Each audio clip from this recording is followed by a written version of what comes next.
Ngayon medyo malamig pa kasi nga puro building rito. Wala pa masyadong araw.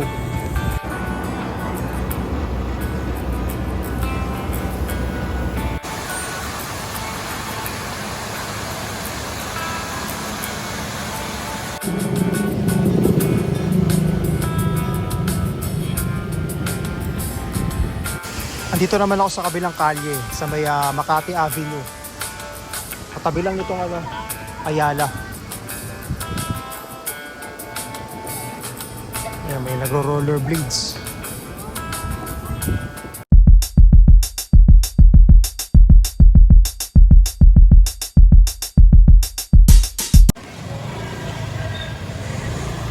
Andito ngayon ako sa may Baclaran LRT. Samantalay na natin habang wala pang tao. Mamaya sigurado dami ng mga nagtitinda rito.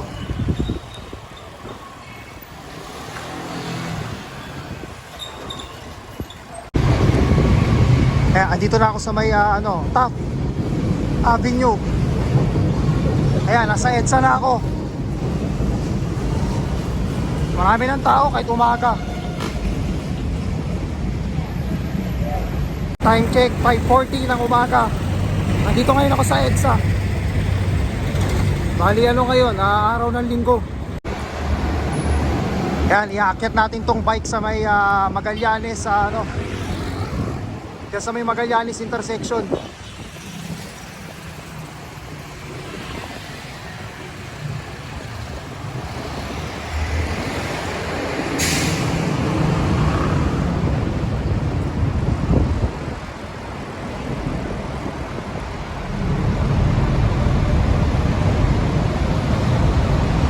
Ayan, dyan tayo dadaan. Parang nabalitaan ko, aalisin yata ang bike lane dito sa EDSA. Mukhang yan, sigurado maraming magpuprotesta. Dahil alam niyo naman yung mga tao, marami nagpa-bike to work. Pero dapat talaga magawa ng paraan to Short ride lang muna tayo. Kasi nga sobrang init. Tsaka hindi pa ako makapag-set kung saan ako pwede mag-bike ulit. Sabi ngayong darating daw na may mas mainit pa raw. Sana nga wag umabot ng mga 50 plus degrees Celsius. Kaya lagi tayo magdadala ng tubig. Uminom tayo kahit na hindi nauuwaw. Para sigurado tayo hindi may heat stroke. Andito ngayon ako sa may Ayala. Merong rito yung sinasarado yung daan tuwing Sunday. Ayala car free ba yun? Parang nakalimutan ko na kung anong tawag. Ayun yung may harang, yung merong cone. Hanggang yata yan sinasarado alas 10 ng umaga. 6 AM ang start, 6 AM to 10 AM. Tignan lang natin kung gaano karaming tao rito.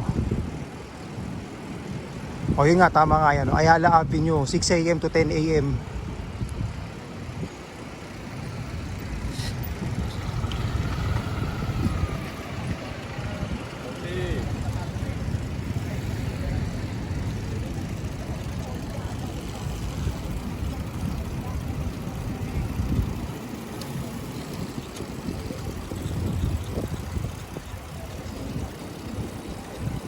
Hindi ko alam kung kailan nag-start to parang nung hindi ko sure kung nung pandemic. Dati kasi merong to schedule. Tapos ngayon ginawa na nilang buong taon. At tuwing Sunday nakabukas to.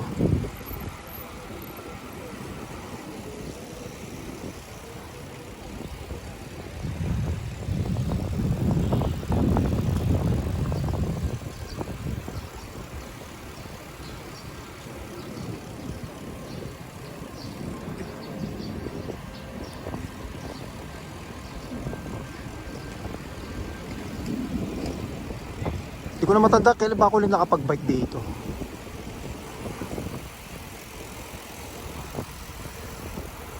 Alam ko may na rin siguro may 1.5 taon na.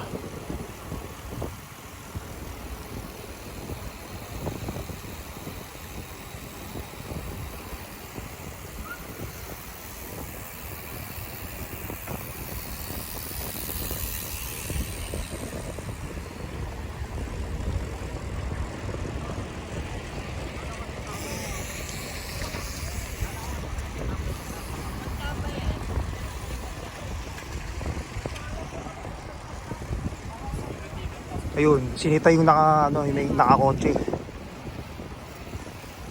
Kasi bawal nga talaga. Para sa siklista, yan, sa mga nagja-jogging, mga naglalakad.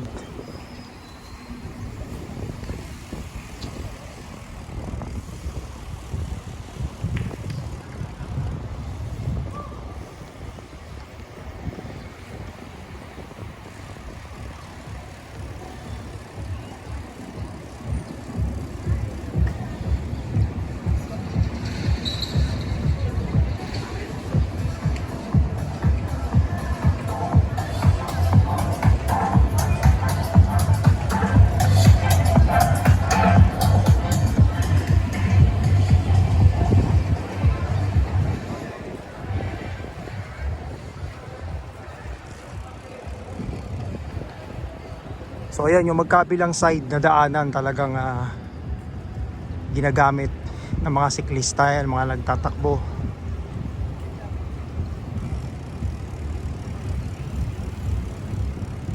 O, bawal din yata mga nakamotor eh.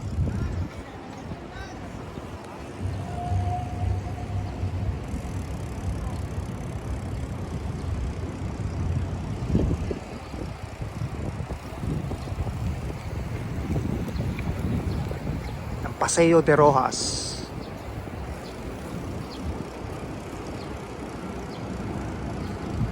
Dito yata yung mga nagja-jogging sa kanan.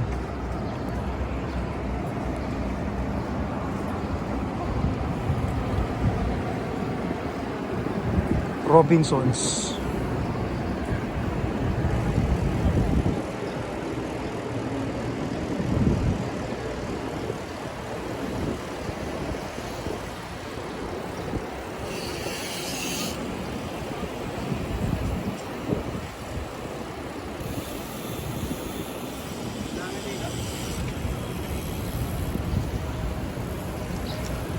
Sigurado mamaya maraming tao rito. Inagaan ko na talaga pagpunta rito eh. Para maaga makauwi. Dahil mamaya sigurado na napakainit na.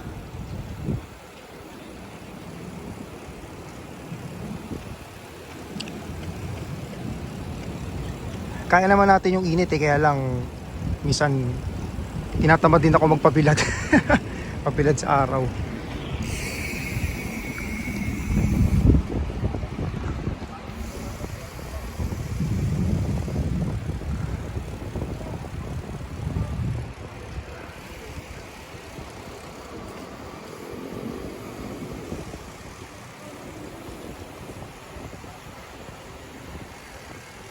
Hanggang saan kaya to? Hanggang dito na lang yata eh.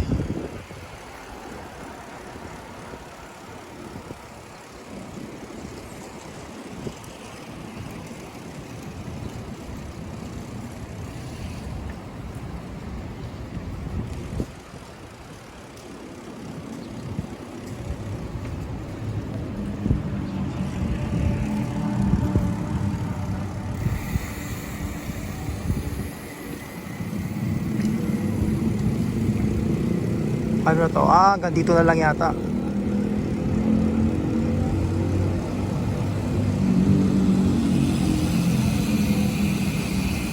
Hanggang GT Capital. Ay ito, yung Yuchenko, yung museum, yung RCBC. Balik na tayo. Ito.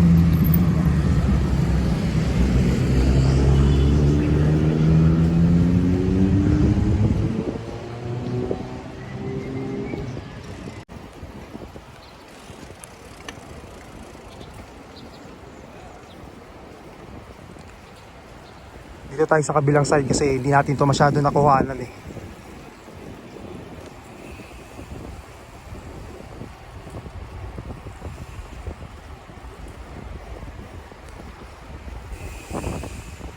Ayan, ibig sabihin nga yung mga nagja-jogging nandito sa kanan. Ito para sa mga nagbabike. Kasi ito nga yun sa kabila. Mag-U-turn kasi. Kaya ibig sabihin 4 lanes. Isa sa nagbabike, isa sa yung mga nagja-jogging.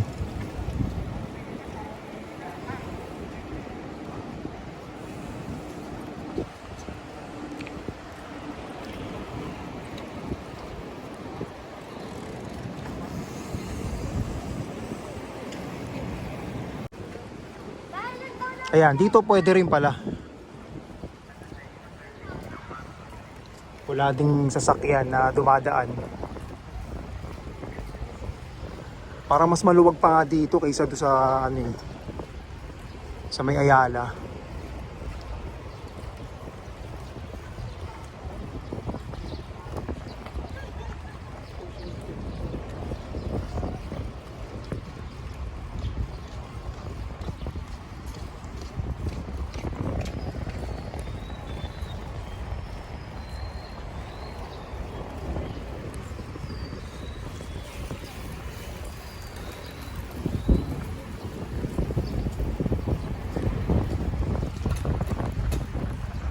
Hanggang dito lang. Ikot na lang ulit tayo.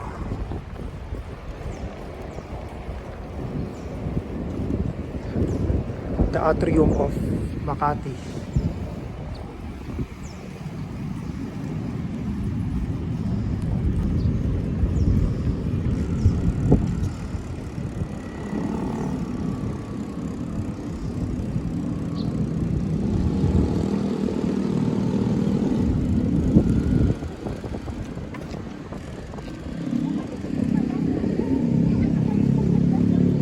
Ayan, sa kabila meron din oh.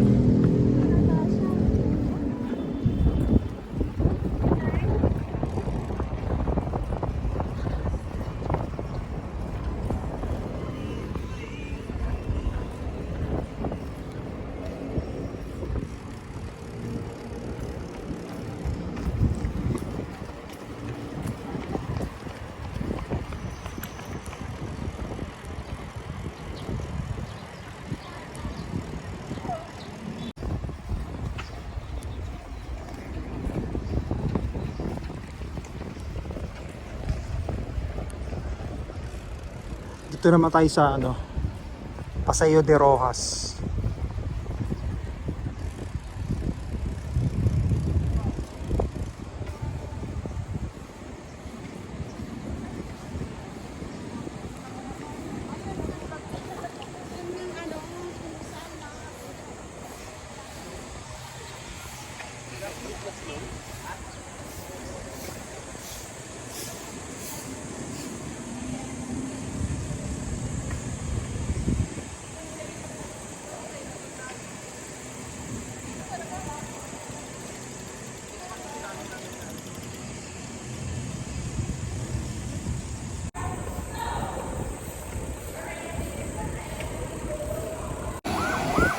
Medyo dumadami na yung tao. Bali mag-aalas 7 na.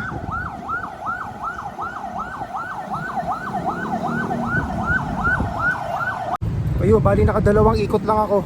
Hindi ko alam kung ilang kilometers din yun eh. Siguro mga ano rin yun, mga sa isang lap, mga 2. Mga 2. Parang masyado na mahaba pag 3. Pauwi na ako. Ngayon, pabalik na ako ng EDSA. Kakanan na ako dito, papuntang Pasay.